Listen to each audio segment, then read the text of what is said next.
Welcome to One of a Kind podcast. Slay that stage, your backstage pass to the minds of world champions of public speaking. Discover the stories, the strategies, and the skills of world-class speakers and get ready to transcend your fear of public speaking and slay every stage life presents to you. Hello, and welcome back to your very own podcast, Slay That Stage Champions Tour.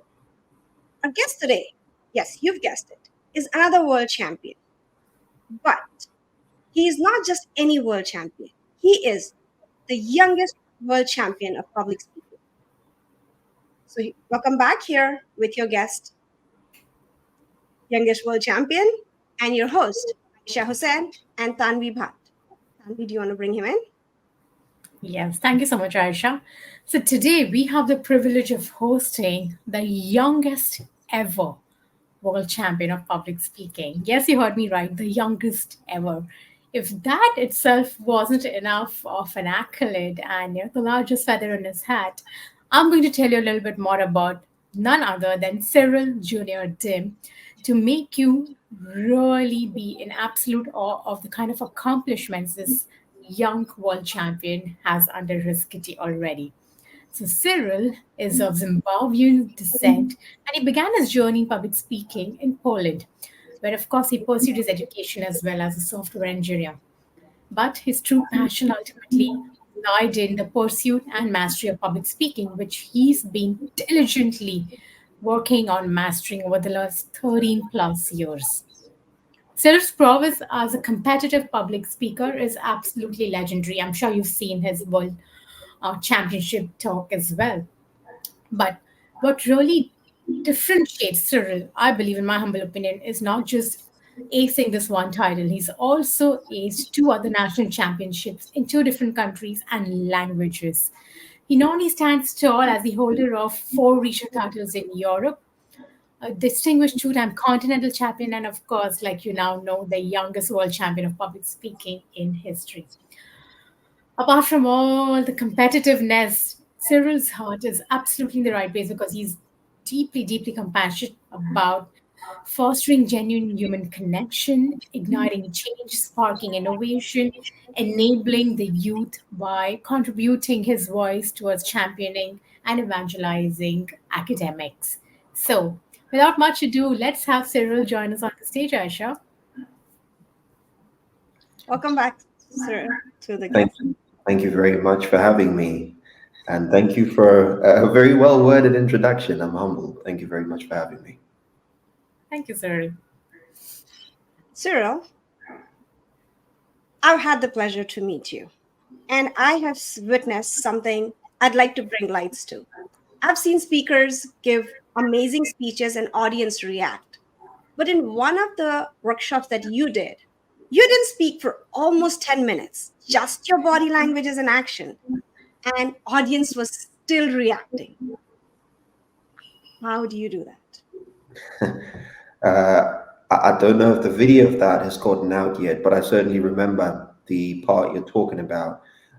Basically, it's a part where I don't say a word at all, but I essentially coach the audience by means of non-verbals for them to laugh, to clap, to do something. I think that's the amalgamation of a few things. The first being that I've learned over the years to not be afraid of silence. I think many people get on stage and the first thing they want to do is say something and get it over with and run away from the stage. I've found great joy in enjoying the moments on stage between my words, moments where I'm just standing, moments where I just am. And so the idea came to kind of extend that premise and see how much we could do without saying anything or without using words. Of course, the influence for this is something I saw being done similar in 2020 here in Poland. And it's also an amalgamation of the fact that sometimes less is more, because I think speakers think the more they have in speech content and words and ideas, the more valuable their speech is. As an audience member, sometimes I've caught myself needing maybe just one thing or maybe half a thing. And sometimes the speaker that gives me that one thing or half a thing is the most valuable speaker of all. So this is how I came to that idea of trying to see how much I could achieve in audience engagement without using words. Part A, not being afraid of silence, and part B, not needing many words or gimmicks, if you will, to get a point across. Wow. Wow. That's beautifully crafted, Cyril, because I totally understand where you're coming from. As a speaker, I've been a speaker for 11 plus years, right? I think we are always trying to impress the audience with our knowledge and wisdom and how much we can contribute to their life. And we Right. don't understand that they're not there to be impressed by us, to connect with us is a main purpose for any audience. And possibly, you figuring out those moments of silence that you demonstrated so beautifully. Where I didn't have the pleasure of seeing you in action like Aisha. I would love to hopefully see that someday. But for now, I'm fascinated with your story. So if there's something that you can tell us, why compete at all? Let's start there. And how that journey of growing and evolving as a contestant who competes on a world stage shifted you or helped you evolve to the highest version of yourself that you believe you are today? Right. Well, thank you very much for that. I think it's an important question as well. And I think that, like Ayesha, there was a measure of being thrown into the heat of it all, not knowing what was going on, being a deer in headlights, and then finding my way through. I do know that there are some similarities, and correct me if I'm wrong, but there are some similarities between the education system in Zimbabwe and that in India. It's Yes. uh, it's a consequence of the British colonialism back then. Yes, So absolutely. so you would understand very much how my school emphasized that a complete student has academics, sports, and one cultural thing. So Right. some people would dance, would learn an instrument, the others would be part of a quiz club or anything like that. Yeah. And at the time, I had come to appreciate a small heritage that I got from my family. My mother was an actress, and I remember from as young as I could remember being on set waiting for her. I wasn't doing anything. I'd just be there waiting for her, causing some trouble, annoying the producers and all that. It was good fun, if you ask me. At some point, they got to throw me in front of the camera, and I did a great job of messing that up. But I was having fun. I don't remember that camera. It was just there. I was doing my thing. And so my family quickly understood that I possibly had it in my blood as well, from learning and from observing that I didn't have too big a heart attack if you put me in front of people. And so when Right. it came time for school, my cultural activity was being part of the debate and public speaking society. Um, something which also happened by accident, mind you. I gave a speech because I had a speech and I just wanted to see what would happen. I probably wanted to be a bit more popular. And that's how I got recruited into the Debate and Public Society. Now, at the time, they had a system of standardized contests in there where you would start off at school level and you'd end up at the national level. And for me, that was the glass ceiling. If I can win the contest, then I've maxed out what it is to be a public speaker. And I thought I'd get it done the first time. I went the first time, it didn't happen. The second time, it didn't happen. It was 6 years before I won my first major title. And it was during the sixth year that I started thinking seriously about, well, is this really a glass ceiling? What comes after this? Because I'm going to leave high school and I feel like a huge part of my life is going to be missing because this is the glass ceiling.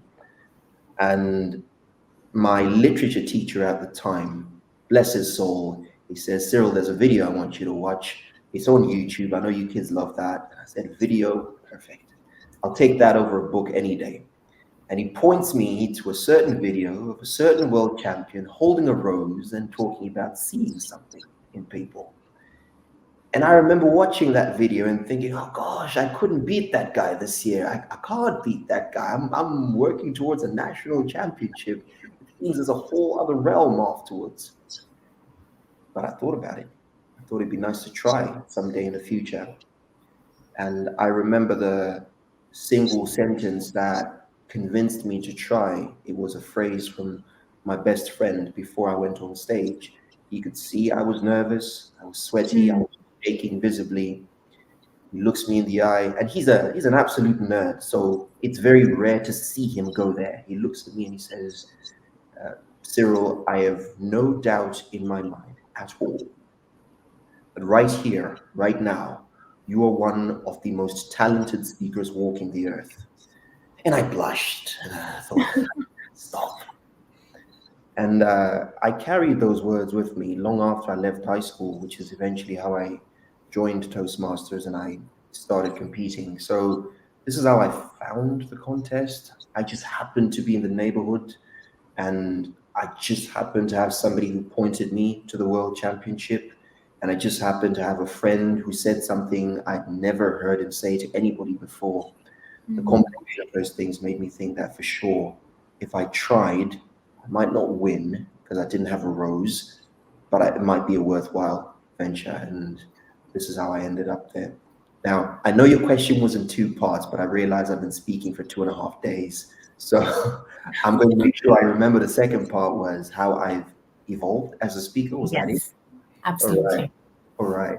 Well, I'll go back to the introduction where you did mention there was a competitive element because at the beginning, what this was for me were trophies, glories, and everybody knowing that when it comes to speaking, I'm the guy. That's what it was. And there seemed to be a pattern that each time I defaulted to that way of thinking, I didn't really go far.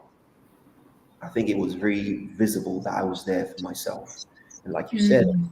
it's not what audiences are looking for, they're looking for a connection. Yeah. My evolution came about because I found, again, I credit this to people I found on the way. The first thing I found was a mentor, or should I say, the mentor found me. We just Mm. happened to be this pandemic time in an online meeting, a storytelling event actually, and she tells one of the most hilarious stories I've ever heard. Um, Naomi's 80, so when she tells the story about a guy she dated back in the day, trust me, it's hilarious. But we get to talking afterwards. She says she liked what she saw, and she says she wanted to work with me. I thought, I can't afford you. She said, I don't want your money. And I thought, well, okay, all right. And I think that was her first task to really kind of break that competitive bone. It wasn't helping me at all. In addition to having a mentor, I also needed a coach at the time. Right. My coach was Aaron Beverly, world champion 2019. Um, and I think these two really helped me to start looking at the contest in a more wholesome way and to start looking at it from a perspective of what I could give rather than what I could get. And so in the end, the trophies were not an end goal, they were a side product of me doing the contest the correct way. So that's Mm. how it came about. Wow. I'm still hung up on how you consequently went from year one, year two, year three, and not winning. So, question to you would be, because not many people make it into the first attempt. There are many I've heard who've gone in for 13 years and then to win on world champion or even more. What would be your advice to somebody who's competing, how to take the losses? And second question that you just said was from being in a competitive mindset to giving.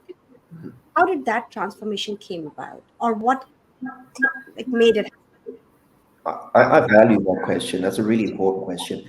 And I wish I could take credit and say there is some overarching character in my personality that made me come back again and again. When I look at it, I came back because I'm stubborn,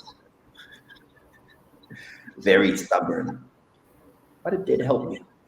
And I would recommend to anybody really who wants to make anything of themselves in any pursuit to have a measure of stubbornness. I think the failure is a test of how badly you want it. As you Right. think about it, you think about it. Quick success builds ego. You do it the first time, you tell everybody about it. I did it the first time. I'm the guy. Mm. Slow success builds character. You Lovely. discover more from a drawn out journey because you've got more time to introspect each time you fail. True success is iterative, it's not a shoot to the top. You go forward, two steps forward, one step back, three steps forward, four steps back, and in the end, it works out. So that's the advice I'd give: be stubborn. How badly do you want it? Of course, on the way, I had a few crutches that helped me to feel as though I was progressing. For example, I had a rule. It was solely rooted in my ego. Again, I don't want to take any credit. This was just my ego screaming. Cyril never loses at the same contest twice. That was the rule. Never said it to anybody, but that was the rule. And what it did to me is that each time I failed, I wouldn't focus so much on it didn't work out. It'd be you should you guys, you're not ready for what's coming next year because of the rule, unfortunately. Because I failed this year, when I come back next year, I have to be an absolute nightmare. It was a tiny mental exercise rooted in my ego and me being stubborn, but in the end, I couldn't feel the 6 years. In retrospect, between my first contest and the World Championship, my first contest was 2011.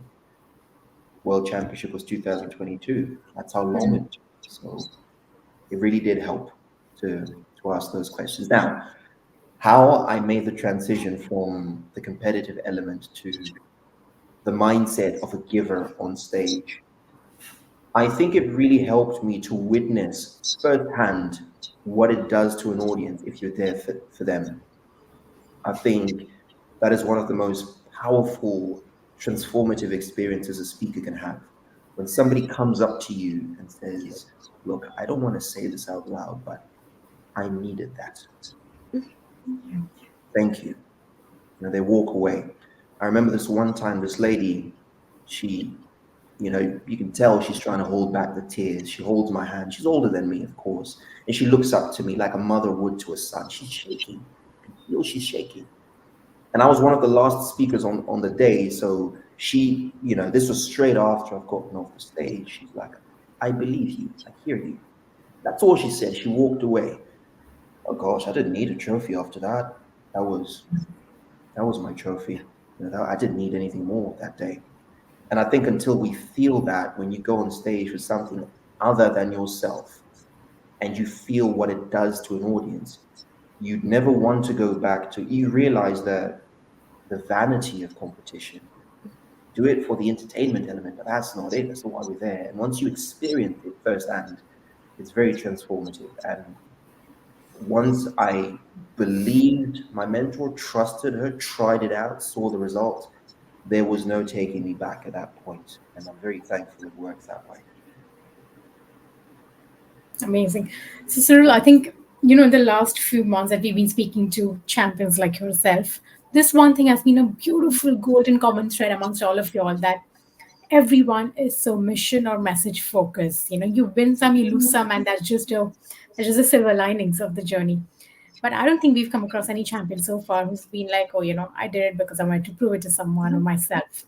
They just wanted to be heard. They just wanted that one person in the audience to resonate with their message and shift something in them.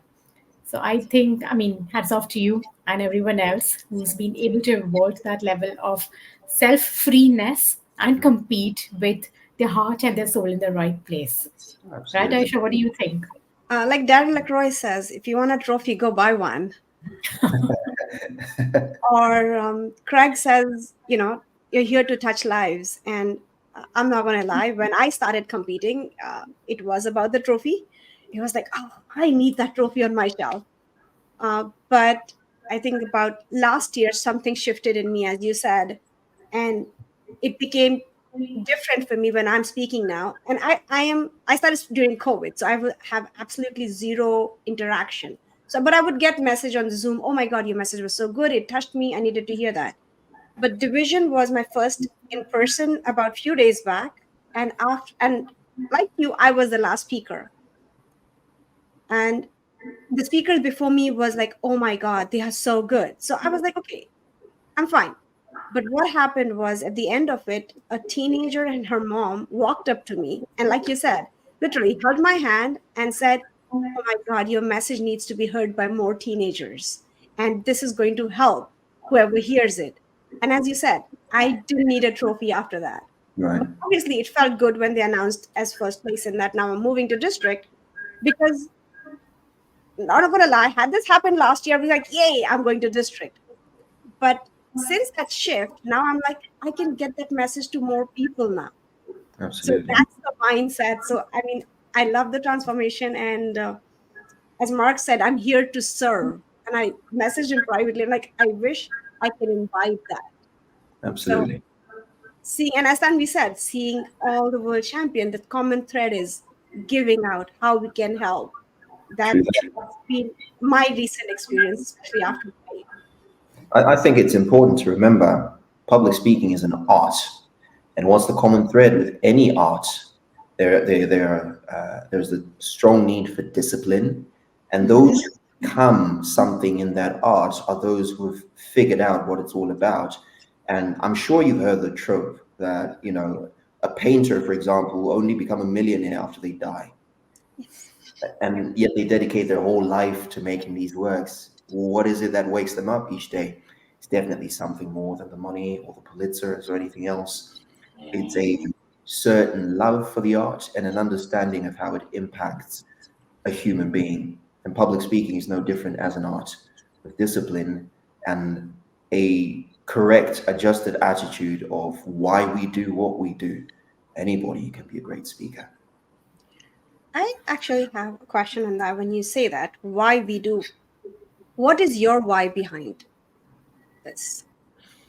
That's an important question. That's a man in the mirror kind of question. Why do I do what I do?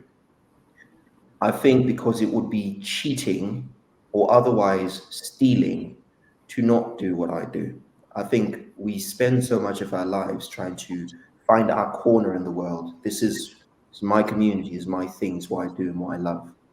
And I was so blessed, if you will, to have known from such a tender age that I enjoy this. Not only do I enjoy this, but I could actually do some good here, and I think for me, anything other than doing the best where I can contribute my best would be cheating, would be stealing.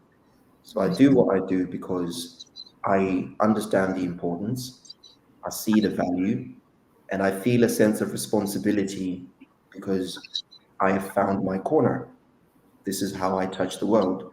This is how I'll do it. It won't be on a basketball court or a soccer field somewhere. This is my little corner, and to not serve from this little corner would be stealing, and I couldn't do that in good conscience. Amazing.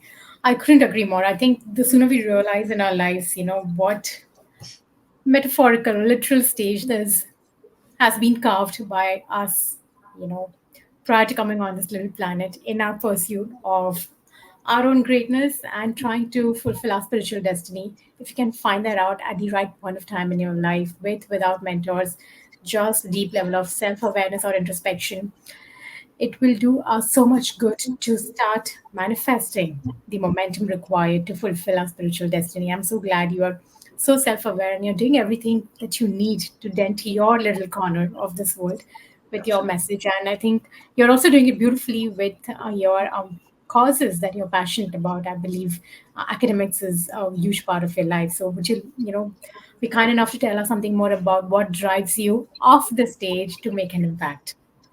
All right. What drives me off the stage? I enjoy the process. I'm gonna answer this from the perspective of one speech. I enjoy the journey from inception to delivery. And not only do I enjoy that journey, I enjoy letting people in on that journey to show them how I'm thinking, to show them how the process works. And so I may have shared this with you. I lecture at a university. They started a course of public speaking, public presentations, and I had the huge honor to be invited as the lead lecturer for that course. And it's so much fun to show people things that they already kind of knew. So, for example, if you're in the body language lecture and you're explaining to them defensive body language, they know it, but never think about it consciously, and you can see them True. looking at it like, yeah, I do that. I actually do that. And it becomes a moment of realization for them, which means that every speech they're going to make after that is going to be given more consciously. And it's really fulfilling. It's something to wake up for. Uh, I also enjoy looking forward to events and opportunities to speak. I guess that's also a good driving factor to think these people have invited me for an event that's 8 months away. I'm curious to see how crazy I can go if you give me 8 months of creative time. And it's lots of fun, really. Some really cool ideas come. Sometimes you got to throw something in a trash can, and it's the process is something I've never gotten tired of, and I'm very thankful for that. So I would say, as it concerns my speaking career, it's definitely one driving factor. I should mention at this point, away from the speeches and the speaking, I should say that the people I've brushed shoulders with over the years, some of them my students, some of them my coaches, and others my comrades, it's really good motivation to know that they're still watching. And even on the day I became world champion, minutes after the announcement had been made, I had messages from classmates, and I hadn't told them that I was there, that I was in the contest at all. They were watching. They knew. And they write to me immediately afterwards. They're like, Cyril, we always knew. Cyril, please don't become president. You know, knowing that they're still watching, it feels as though they are still with me. They have never left. And to that end, I feel a responsibility to do them proud. Amazing. Wow. So, when you say that your journey and your friends are still in touch, and it really helps knowing that you have people rooting for you. But what I'd like to know is when you won the championship, you were already in public speaking, and from what I've heard, you were already great. But how did winning that championship, and then we just talked about that, trophy is not the end goal, but trophy does change your trajectory. How did that change for you? It changed my life 180 degrees and back the way up overnight. It was overwhelming, I should say, because how it works is, and I usually explain it this way: anybody who works in the public eye, they need to surf the noise. So whenever there is noise, you need to ride that wave and make the most out of it. Use it for your marketing. Use it to your benefit. And for me, that was a peak. Everybody everywhere is speaking about a new world champion has been crowned, and immediately that means you've got a dozen invitations per minute. Would you like to speak here? Would you like to do this?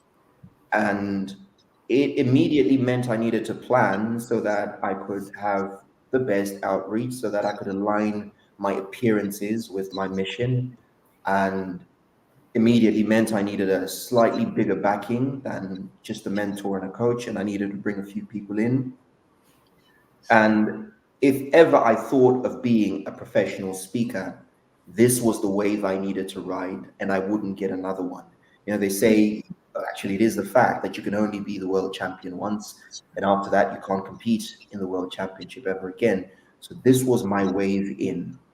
And certainly made a few mistakes, but also I had the backing of previous world champions who were right there ready to tell me how it worked for them when they became world champions. So it made my life easier to that extent. The noise I thought would die down, but I don't think it dies down at all. It only diversifies, especially when you've made your mission clear. And because I made it clear that I liked education, I got lots of attention from universities. They said, do you want to come over, give a lecture? Do you want to come over, conduct a workshop? And I'm glad that when I made the mission clear that I want public speaking to be more than just a thing we do for fun, it's a life skill. One of the universities responded by making a course immediately and making it a part of their curriculum, which I found to be really very progressive and a huge step towards the formation of their students. So these are some ways that my career has changed. It's definitely been a whirlpool sometimes, but overall, we've been able to ride the waves. I should say, recently, for example, the video that won me world champion went viral a second time, on Facebook this time. So one person posted it, then a journalist picks it up, reposts it, and in the space of a week, 1 million plus people have watched it again. Wow. That's another wave of noise that I also need to ride, and I need to find what I can do with that attention so that people can become aware of my mission. And so this has been my life since. It's been about cooking something in the background, finding a perfect opportunity to pitch it and present it, and riding the wave of noise that's created afterwards to generate more leads, more attention, and something of the sort. That's And can you tell powerful. us a little more about the mission of yours, Cyril, that you're focused on, the next 3 to 5 years? Right. What cause around academics or education, what shift or change do you wish to be able to contribute to? Well, I stand on the shoulders of giants in this mission. I follow the lead of Simon Bucknell and Isidro Souza, who gave TEDx talks saying many times public speaking is a punishment in class. Do you guys have something you want to say to the whole class? Yeah, come up, say it to everyone. And it's been my material experience that public speaking should not be a punishment. It's a life skill. My life and career have become significantly easier because I know how to communicate value. I'm still Right. learning it as a skill, but I definitely have it to serve that I can communicate value. And information about what value is how people make purchasing choices. It's how economics works. It's how we decide. And so my mission is to spread that knowledge as early as possible. And for some people, the first opportunity is university, fair and fine. I'm very interested to go back to high schools, which is the first arena in which I coached. It was a group of high school students. When I look at what their lives have become because they're aware of the necessity of proper, crisp communication, I'm certain that this could be a game changer for many other students who might think, but I've got the technical know how, what's missing? And I think them having this knowledge might just be a game changer and it could forever transform their careers the way it did mine. Amazing. So, how I'm looking at it is, as we all started this conversation, we started with mindset, correct? I think you having the right mindset, whether you're competing or not, is a non-negotiable in the art of public speaking. Because unless that is clear, then you're just another speaker who's trying to either convert it into a business or win a competition or just make a living around it. But when you have Right. the right mindset, you're amplifying your entire reach as well as impact. And more importantly, your dent in your corner of the world, like you beautifully put. Absolutely. Second is a skill set. We can talk about your story craft, your voice craft, your strategy or your mind craft, how you want to control the actions of your audience. But the most important bridge is what I really want to speak to you about today and get your thoughts on it is the speech craft. Right from the mindset and the art of delivering that talk Mhm. comes how you craft that talk, right? Right. And I know you're quite passionate about the art of crafting amazing talks. So, love to understand from you if there are, few nuggets of wisdom, few tools or models, thought models that you use today to coach, whether it's aspiring world champions like yourself or just young students as well, to start thinking how to craft a story that sticks and moves the needle both. Right. Well, I would say the one of the most important tools I had as it concerns gathering content that I could use for speeches was journaling. And I started a habit nearly 2 years ago that I learned from Matthew Dix, which is, he calls it the homework for life. And what I do is at the end of each day, I try and think of the most story worthy moment from my day. If I had to tell one story from my day, what would that story be? Try to write 1 to 4 lines. What happens ever so often is that one story will remind you of another story from your past. So now I've got 2 stories. I'm not going to waste them. I'll write that down as well. And Correct. ever so often, when I need to make something or I need to have content, I've got something to go back to and flip through and see, well, this is what I have in my story notebook. Is there anything that fits specifically to this audience? Now, I know that when it comes to delivery, my goal is to be more conversational than anything else. And so the moment I pick out a story, I don't write it down, I transcribe it. I'm going to say it to the mirror, and I'm going to have too much content. And then from there starts a process of refinement, cutting down this huge monolith I have of everything that happened in the story and reducing it to only the most essential information that people will need to get the point. Correct. Of course, there comes an element of battle testing because maybe you've had this before where something is funny in your head, you say it out loud, and people just don't get it because their sense of humor are dead. You Yeah. know, the same thing happens with a speech. The idea of it might be perfect and crisp in your head, but it's until you battle test that speech that you get a read of what that speech does to the average person. And I do speak intentionally when I say the average person, because one thing I tried to do over the years was to diversify my network of evaluation. When I Mm. stuck to getting feedback from Toastmasters and Toastmasters alone, my speech tended to be a Toastmasters speech. It's not bad, but I wanted an international title. I wanted to have the kind of speech where anybody in the world can watch it and not think, oh, it's a Toastmasters thing. I wanted them to see someone talking to them.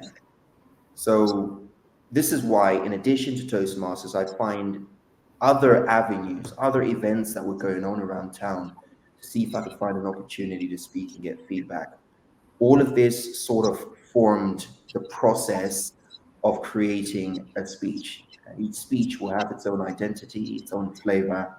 So going through these motions usually reveals the most important info about each speech. Amazing. So, story journal, I think that's a brilliant idea to not only process your day, introspect, reflect, and see how you could have something better, but mine those beautiful moments or the deepest trenches of your day and transform them into stories. Thank you so much for sharing that lovely tool, yet powerful tool with us. Absolutely. Thank you very I much. I actually got hung up on the part where you said you would practice it and then start shortening it. And this is a struggle, my personal struggle, and I'm guessing a lot of other speakers struggle with this as well, because you know your story. So you're like, okay, if I cut this, but that's too detailed. I need that part. Oh, that is important. What is the process you decide? Okay, this needs to stay in, this doesn't, because it's very personal. You're like, okay, if I remove this, people will still understand it.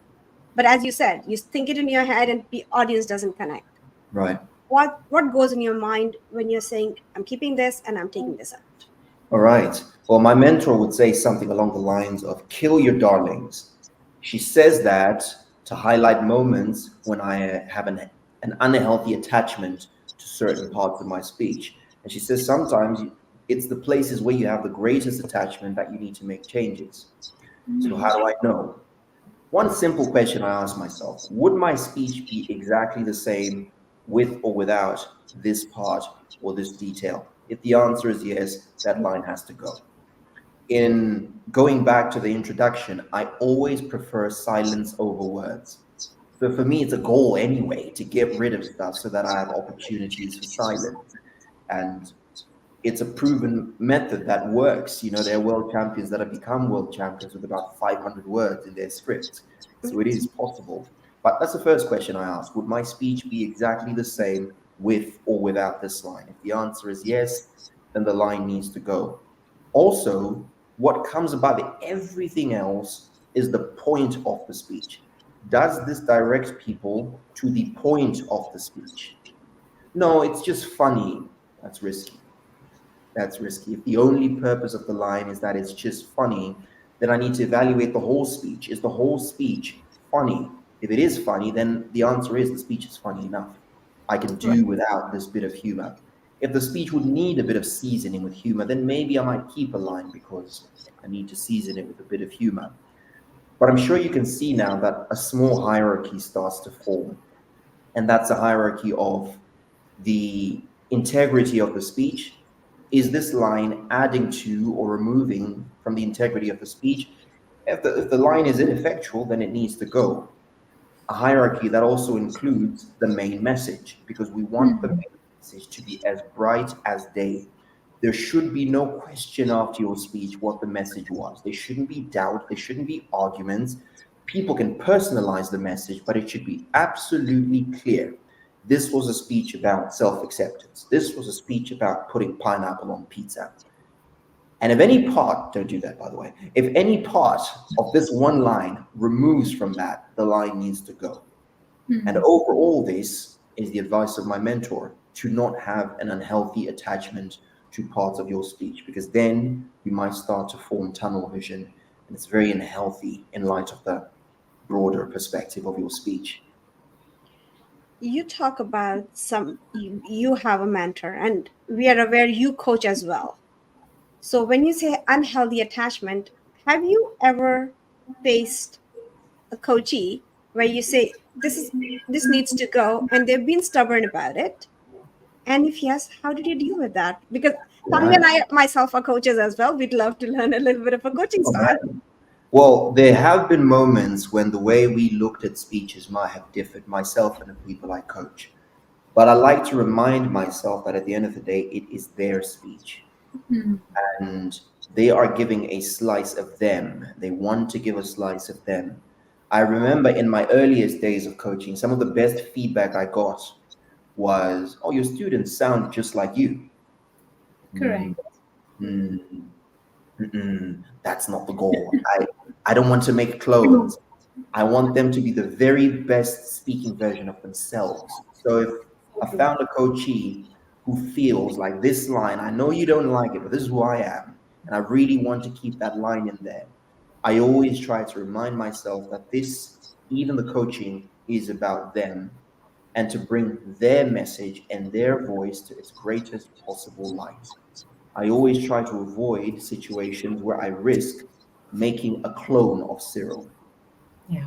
Might be entertaining to look at, but any coach who drives their coachee away from themselves because you need to speak like me, I believe has fundamentally failed. It's not about that. So when I've met this friction, when I've met coaches who are like, "Ah, I don't know, I like this line very much," I have to swallow that. I have to uh, look at them and say, if you feel that this line gives a very telling piece of information about who you are as a person and as a speaker, I am not going to fight against you. I'm not going to reject you. Of course, it goes back to what I said, that battle testing a speech is experimentation. So whenever I find that there's an impasse, the answer has always been experiment, see what it does. Take it somewhere, present it, see what it does. Maybe Right. you're right, or maybe you're right. So let's see what happens. This is how I go about it. So I want to follow up on that question, but tweak it slightly.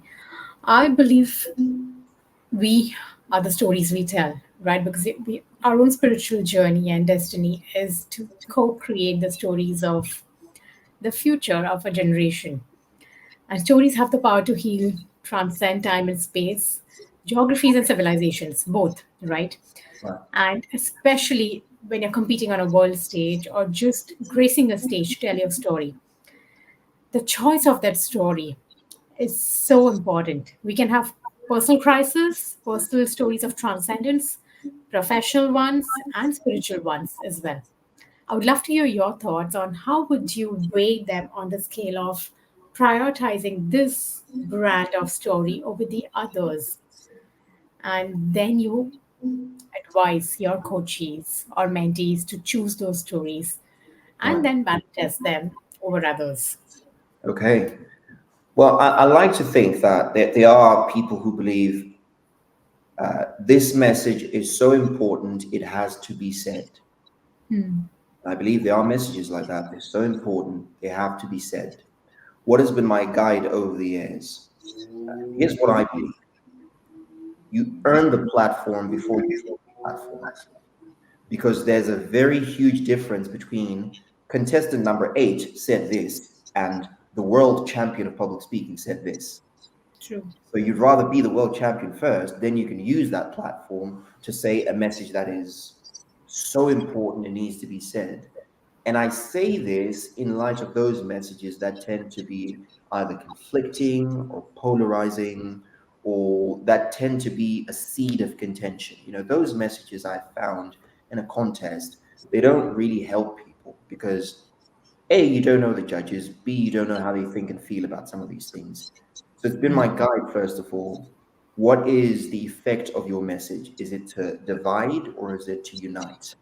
And Mm. usually I encourage messages that unite because you guarantee yourself, if you will, a huge majority of people that will listen to your speech for its uniting effect rather than Mm. anything else. The second thing is the elements of the story. The one very important element of the story is how the character changes or portraying the evolution of the character. How clearly and how strikingly can you describe the evolution of the character? Because there's one, I was sitting at a coffee table and oh, geez, I changed. And there's another, I was standing outside in the rain looking at everything I've done wrong in my life and thinking I did this to myself. In terms of hitting the audience harder, you could see one is going to do a better job. And we want to take people to those emotional highs where they appreciate why you change and why you are the way you are. And we want them to get to a point where through your change, they get what the message is afterwards. So saying the message is a matter of housekeeping. But in your story, we already know what the speech is about. So this is something that guided my writing of Bogdan, for example, my semi-final speech, where my change happens after I have sat outside the house for 6 hours, too afraid to go inside and talk to my mother. And this is what I'm trying to guide a coachee towards, the elements of the speech that will help them decide this one hits harder than this one.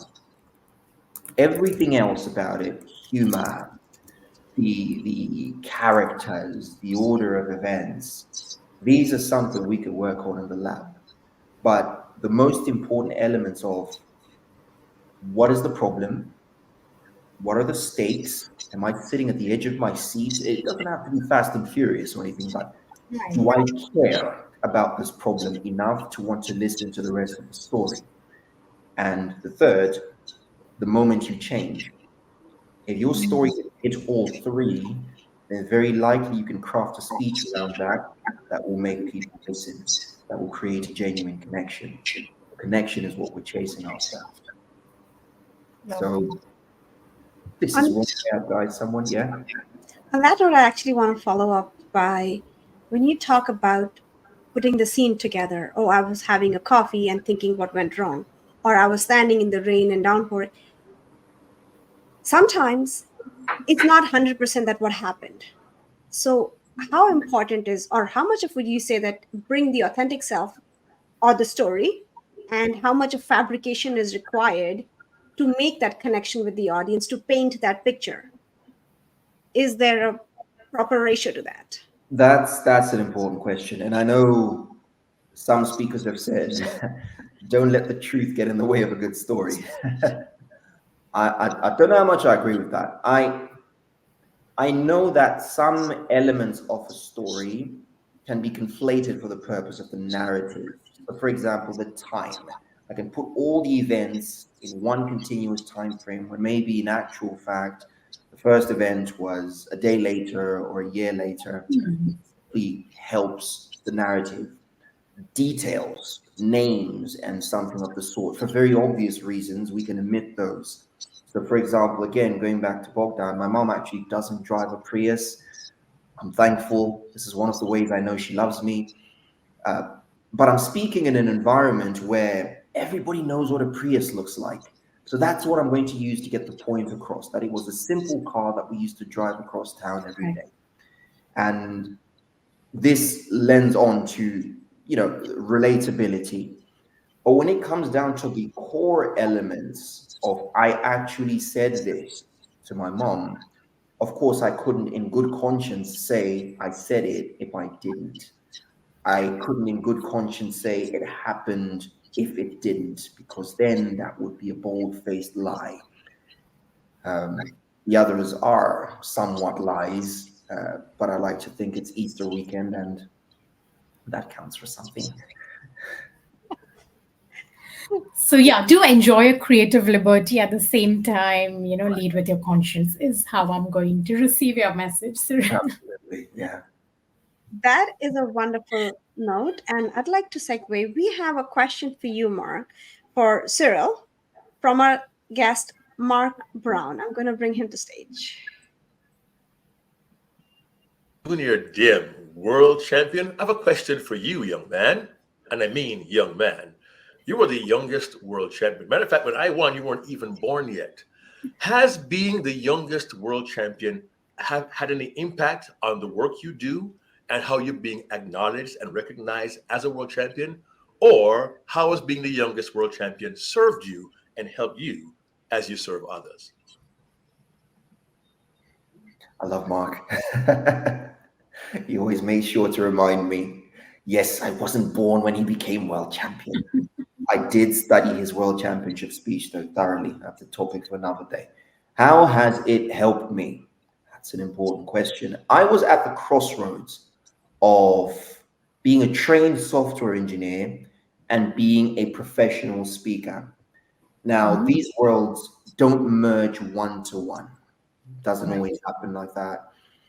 And I was at the crossroads where I needed to decide what I wanted to do with my life and how I wanted to use this skill to improve my career.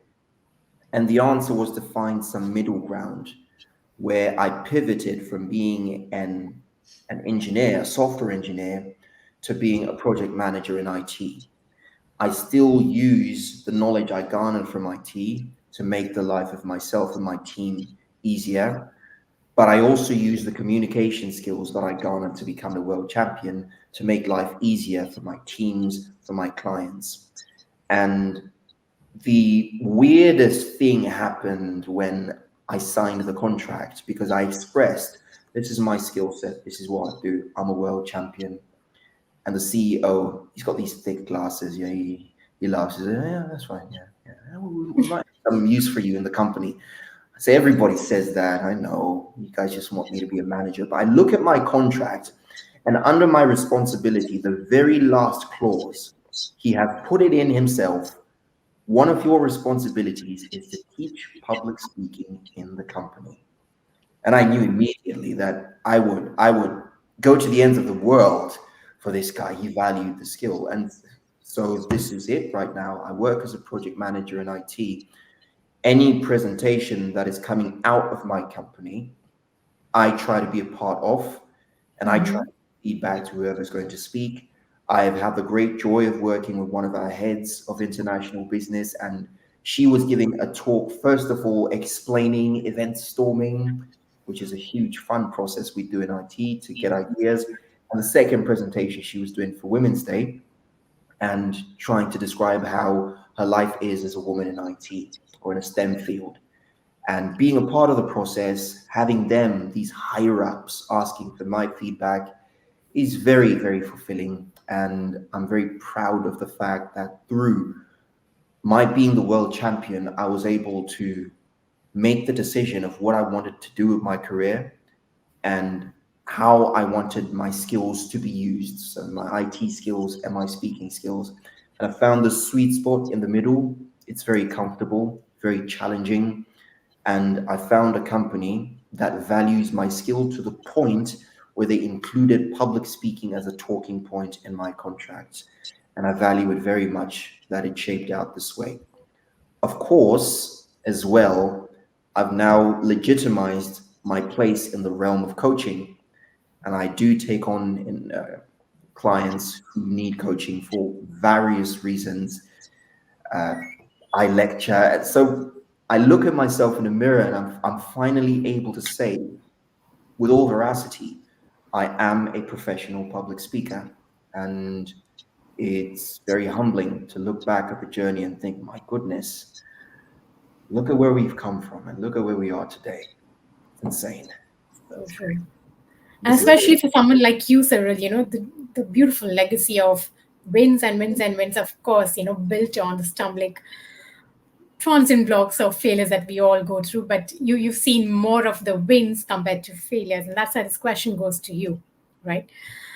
More people are petrified of speaking because of the fear of failure, freezing, forgetting, critique, judgment, so on and so forth.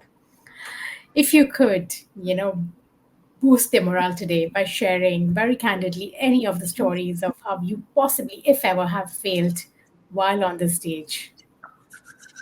I got a perfect story for you. Perfect story. And this is one of the bad storytelling techniques, telling people you've got a good story, breaking the rules there. It's 2014 back in Zimbabwe. It's the International Day of Human Rights or something along those lines. And students from all over the country have gathered at my school. I have one task on the day. I have to read one of the human rights. Declaration of Human Rights. It's a small little handbook. I have 4 lines to read. I have given tons and tons of speeches. I run my mouth more than anybody I know. This shouldn't be difficult. Shouldn't be difficult at all. It's 4 lines. The guest of honor at the event is the now president of the country. Wow.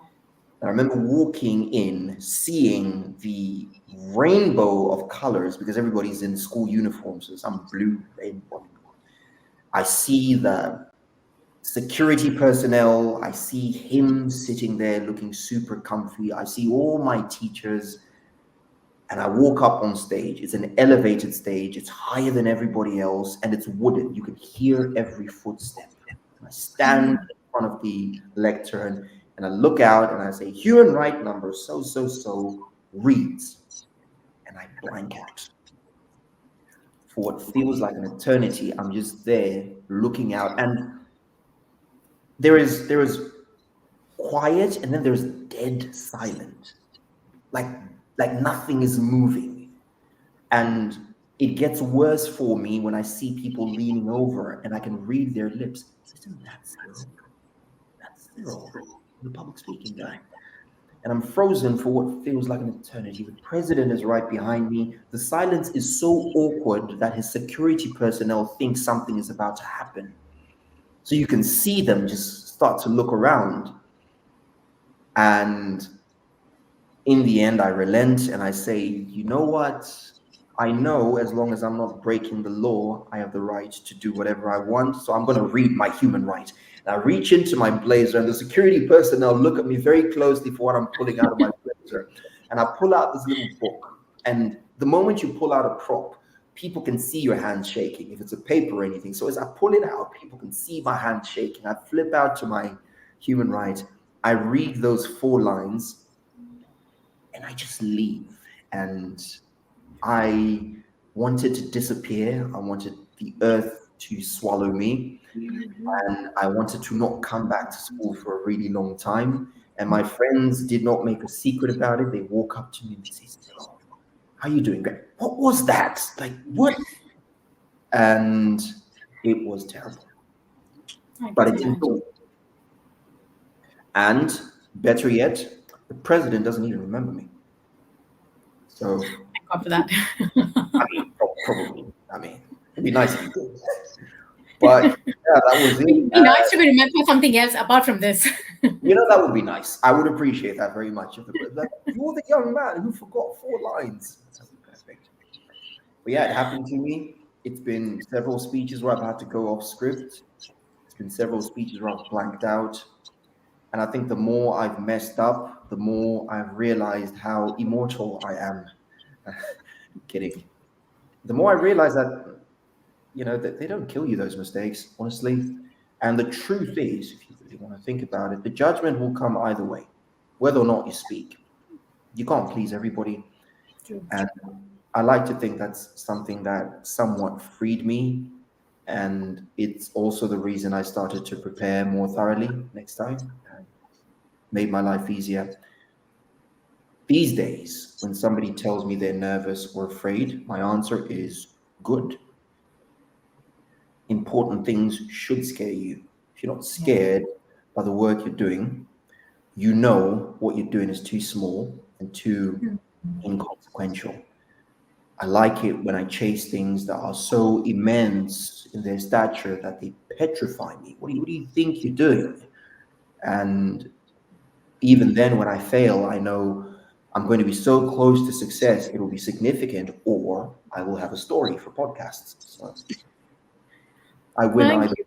Yeah, And thank you for being so candid about it. I really appreciate it. It really, I believe humanizes most of the impressive speakers and orators on our planet and just solidifies that belief that aspiring speakers have that if you can do it, I can also do it. absolutely.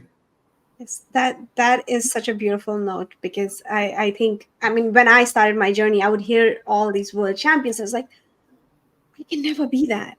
That is not something, and now that I'm got a chance to sit with few of them and see how they've moved past their failures, it's like, oh, they're just like me. And that relatability, I mean, obviously at a much speaking level is quite different, but at the, as Tanvi said, at human level we are all the same, and that connection, I think, is very important for new aspiring speakers to know that it's okay to make mistakes. It's Absolutely. okay to go on the stage and forget your lines. I mean, we have a world champion who did. So if he can make it, so can I. That provides hope, which is so important. Absolutely. I'd like to say as well, and I hope you get to experience this firsthand. I'm going to tell you what you're going to see when you reach the semifinals of the World Championship. Everybody there is good. Mhm. Any one of those 28 folks could be the world champion. They're all good, really good at that. Some of them have already been established speakers for years with academic successes, life experiences, failures. Everybody there is good. So the world champion is not a good public speaker, loosely speaking, although in the end, that's what the contest looks for. The True. world champion is whoever amongst those 28 embraces the moment when it comes. Because all 28 of them are prepared, they're Yeah. good, they're rehearsed, they know their stuff. The winner is whoever shows up on the day and embraces the moment, is whoever is most convinced on the day that they have nothing to lose. It's like that line in Rocky, when a fighter has nothing to lose, they're dangerous. And whoever of those 28 reaches that point where they're like, you know what? I don't lose either way. Whoever reaches that point first is usually who becomes the world champion on the end. So you're absolutely right. We're all just people, some with more ridiculous stories about forgetting lines, but at the core, we are all just people. Cyril, So from compete as if you're not striving to win, but share your message as if you have nothing to lose. Absolutely. Thank you that's so much. I think that's a very perfect beautiful. note to wrap up the podcast as well. Aisha, what do you think? That is an awesome note to end on. Speak like you have nothing to lose. And that's a wrap from Aisha Hussain and Tanvi Bhatt signing off.